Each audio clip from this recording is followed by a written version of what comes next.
If you're overwhelmed by viral skincare ingredients, watch this before you buy another product. Because skincare right now feels like a full-time job. One week, everyone's talking about PDRN, then it's peptides, then it's ceramides, then it's niacinamide, hyaluronic acid, vitamin C. And suddenly you're standing in Sephora thinking, wait, do I need all of this? Is my skin dying? And honestly, even for me, someone who's tried hundreds of beauty products over my career, it can still get confusing. A lot of people don't know this, but before my YouTube days, I was actually a beauty therapist doing skin analysis and facials on clients. So I love ingredients, but I also know how easy it is to overbuy things your skin doesn't actually need. So today, I'm partnering up with Sephora to break down 6 of the most talked about skincare ingredients in a way that actually makes sense. Hopefully, this will make skincare shopping a lot less confusing for you. First up is PDRN. PDRN stands for polydioxyribonucleotide. I know, it sounds like something you need a whole science degree just to pronounce. You might hear people call it salmon DNA, which kind of sounds a little bit scary, but it's become really popular because people associate it with skin recovery, hydration, glow, and that glowy post-treatment look. The skin concern this is usually aimed at is dull, stressed out, tired. Basically, if your skin looks like it needs a holiday, PDRN is probably for you. There is a misconception with this ingredient though. People think that PDRN in skincare will give you the same results as those skin clinic injections. You know those skin boosters that everyone is getting? They leave like little bumps all over your skin. I've tried it and it's pretty painful. Unfortunately, you won't get the same results. The in-clinic treatments or injections deposit the ingredient deeper into your skin. However, the topical skincare ingredients pretty much stays on top. So it's not going to restructure your skin like the skin boosters, but it is going to help support your skin's barrier. It's going to add hydration and give you that healthy, glowy looking skin. I do want to be clear, it is not a replacement for the in-clinic treatments. A product that I do recommend with PDRN in it is the Anua Mist. It's got PDRN and hyaluronic acid. So this is going to give you that hydration. I actually have the whole range from Anua, but I reach for this the most. This is an easy product you can slot into your skincare routine. You can use it as skincare after you wash your face. I like to use it before I do my makeup as a prep. People use it during their makeup as well. So after you do foundation, you can spritz this on for added hydration. And then just basically throughout the day when your skin is feeling a bit meh and flat. If you look really closely, you'll be able to see these little capsules. So it's more like a mist serum rather than just a regular face mist. I will say that it does spray out very finely. It doesn't like spritz and leave droplets. Plus it's super hydrating. It has hyaluronic acid, which leads me to the next ingredient, hyaluronic acid. I'm confident that many of you guys would have heard of hyaluronic acid before because it's super well known. This is a great ingredient if your skin feels dehydrated, it feels tight. Maybe when you apply foundation, it doesn't look as nicely. That is because your skin is thirsty. It needs some water. Hyaluronic acid helps attract water and helps to plump up your skin. Now, the biggest myth when it comes to this ingredient is that people think hyaluronic acid is a moisturizer. It's not quite a moisturizer. It's more of a hydration ingredient. It's a humectant, which means it draws water into the skin. So it helps make your skin look smoother, more plump, hydrated. And here's where people go wrong. If you apply a hyaluronic acid serum or spray over your skin, but you don't lock it in with moisture, it defeats the purpose. You need something that's going to seal the ingredient in, especially if you're like me and you're sitting in aircon all day. A great tip I learned is to apply hyaluronic acid on slightly damp skin so it has some water to attract and draw into your skin. Then you want to follow up with a moisturizer to seal and lock that hydration in. This is why people say don't apply too much hyaluronic acid onto the skin if you're on a flight because the air is so dry, and if you're not locking that in, it's going to actually dehydrate your skin more than hydrate. The opposite effect. We don't want that. For hyaluronic acid, one option is this little guy, the Sephora Collection Dewy Bubble Serum.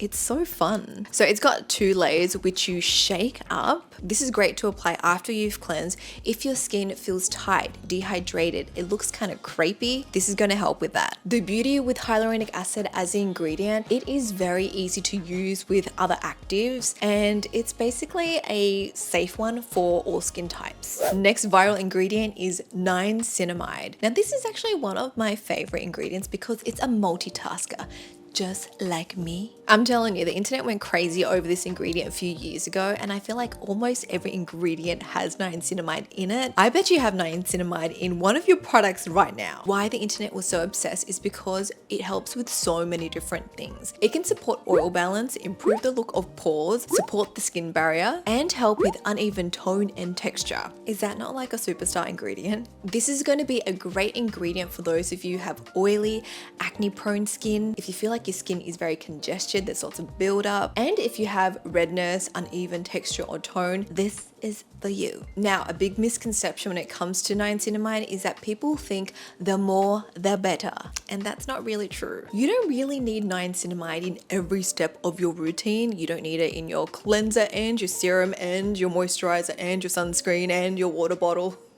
Sometimes a lower percentage used consistently will give you better results. And I will mention, this is one of the ingredients that you have to give it some time. You need to show it commitment. It's not going to be an overnight fix, but if you're consistent, your skin will definitely improve. One option from Sephora is this Caudalie Vino Pure Blemish Control Salicylic Acid Serum. This one is going to be good if you're concerned about blemishes, clogged pores, congestion, excessive oil, blackheads, extra shine or texture. It has niacinamide combined with salicylic acid, so really good for clearing out pores and that congestion. Now, the thing about this product is that I wouldn't go layering it with other actives like retinoids because it can be too much for the skin. Your skin might get mad at you. It's best to start slowly and see how your skin responds. Another product with niacinamide is the D'Alba First Serum Spray. I love this serum and it's a very different vibe to the Caudalie product I just showed you. This is not for blemish control, it's more of a glowy mist serum. This is my second bottle, guys, and I really like it because, again, it's kind of like the Anua spray. You can easily slot it into your skincare routine. It's very hydrating. It is going to give you that glowy skin.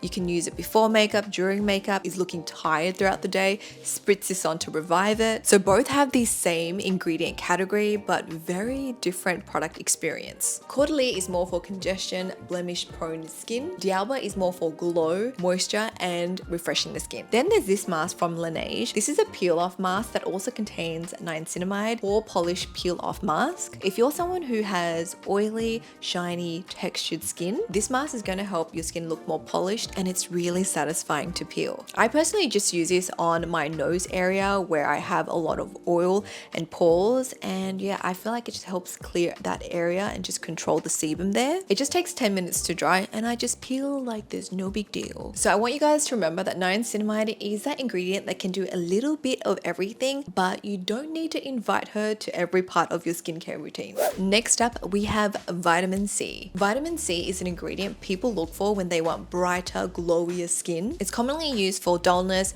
uneven skin tone, dark spots, pigmentations, and just like general radiance overall. The big misconception or myth here is when people think that the stronger or higher dose of vitamin C, the better the results. No. I feel like we need to stop doing that with skincare. We think that the higher the amount of the ingredient, the better. Sometimes in reality, it's just gonna make your skin angrier and irritated. My advice is that if you're someone new to vitamin C or if you have sensitive skin, you want to start on an amount that your skin can tolerate. So don't just go for like a high dosage vitamin C straight away. It's gonna make your face feel spicy. A lot of people like to use vitamin C in the morning because it is also a very good antioxidant, but just remember to use an SPF with it because there's no point using vitamin C to give you this brighter skin to help with spots and pigmentation and then go out in the sun with no SPF to get more pigmentation and spots. Makes no sense. A good vitamin C option from Sephora is this one, the Sephora Collection Glow Super Brightening Serum. This one has 7% vitamin C, plus they've added vitamin E, which is a solid pairing. This is a product I would reach for if I want something less scary and intimidating and something that my skin can tolerate. What you should know is that it's going to help lighten spots and pigmentation, but it's not going to like completely erase it immediately. It's going to take a lot of time. As your skin gets gets more accustomed with vitamin C, you can then look for higher dosages. But if you're a newbie, stick with something that's going to be lower that your skin can tolerate. Also, another trick is that you can add a couple of drops of this with your moisturizer just in the beginning so your skin can get used to it, and then you can start using this solo. And of course, remember sunscreen. Next, we have peptides. What are they? Peptides are small chains of amino acids, and when it comes to skincare, they're usually used for products that are meant to help with firmness, elasticity, smoothness, and bounce. Most anti-aging or pro-aging range focus on peptides. So if you feel like your skin is losing its bounce, the elasticity, maybe you're getting like early fine lines and wrinkles, peptides are worth looking into. The myth with this ingredient is that people think peptides is that anti-aging ingredient that's going to completely transform your skin overnight. I'm sorry, but I wish they did. You want to think of peptides as a long game ingredient. They work best with consistency over time, and they're usually quite easy to pair with hydrating and barrier supporting products. An option from Sephora is the watermelon peptide cream from Glow Recipe. This one feels nice because it's not one of those like scary anti-aging creams. It has that fun Glow Recipe texture and experience, but the product is still focused on hydration, bounce, and barrier support. It has peptides combined with other moisturizing and hydrating ingredients. What I like about this is that it's refillable. This is a nice like glass container, and then you can just refill and buy the moisturizer. And if you're not a fan of scents, this is unscented. So I'd say it's a good option if you want your routine to feel easy and not too clinical. Personally, I really like the texture of this. At first, you feel like it's gonna be like a heavy, thick cream, but once you blend it out, it's got this like nice bouncy texture that's quickly absorbing, and it doesn't feel heavy, so I can go in with makeup right after. And finally, we have ceramides. I feel like this might be the boring ingredient because it's not as exciting as PDRN or peptides. But honestly, this is an ingredient that a lot of people probably need more than they realize. So what are ceramides? They're natural lipids found in the skin barrier. Think of your skin barrier as a brick wall. Your skin cells are the bricks itself, and the ceramides are part of the mortar that holds everything together. When your barrier is healthy, your skin feels smoother, it's calmer, it's more comfortable. But when it's compromised, suddenly everything stings. Like you wash your face, it stings. You apply your moisturizer, it stings. It's irritated, it's angry at you. The myth with ceramides is that people think it's only for dry and sensitive skin, when in fact, if you're anyone who wants a healthier, stronger skin barrier, you can use ceramides. Ceramides are especially useful if you're someone that uses retinol, maybe you do a lot of exfoliating masks, a strong vitamin C, sometimes your skin can feel a little bit off or irritated. That's when ceramides come in because they help support your skin barrier and get it back to a good, healthy condition. Say your skin barrier, that brick wall, is compromised, anything that you put on it is going to irritate it even more, and even if you try to hydrate it, it's not going to lock in the moisture like how you want it to. So ceramides may be boring, but they're a necessity, guys. A good ceramide option from Sephora is a cream from D'Alba. It's the Vita Toning Capsule Cream. This one is great for barrier support whilst giving you that glowy, glass, dewy skin. It has these little Vita Cera capsules with vitamin E, vitamin K, and vegan ceramides. So it ain't your basic moisturizer. It's more of a glowy cream with barrier support. I'd say this is a pretty good product if you have dull, dry, tired looking skin. This is going to give you that healthy, luminous finish. If you want something more simple and classic, then you can't go wrong with the Kiehl's Ultra Facial Cream. This, my friend, is an OG product. It may not be one of those flashy moisturizers, but it's a solid one. I remember using this in my makeup artist kit. I would put this on for anyone who had like very like dry, red, sort of like just compromised skin, and if I wanted makeup to look good, this helped. It's a great, dependable, everyday moisturizer if you want to keep your routine simple. If you've reached this point in the video and you still feel confused, this is the easiest way I can explain it to you. The biggest tip or the biggest takeaway I want you guys to know is that do not start with the viral skincare ingredient first. You want to start with your actual skin concern, whether that's dryness, dullness, uneven texture, pores, because if you start with the ingredient, then you're always going to be chasing the next viral product. But if you start with your skin concern,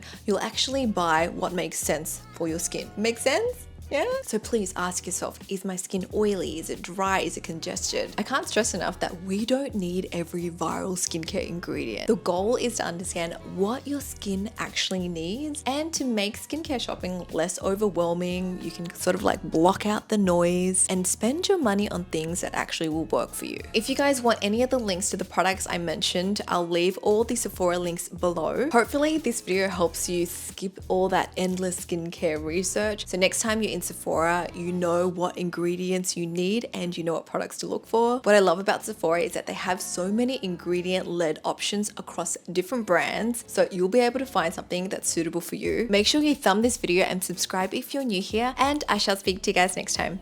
Bye!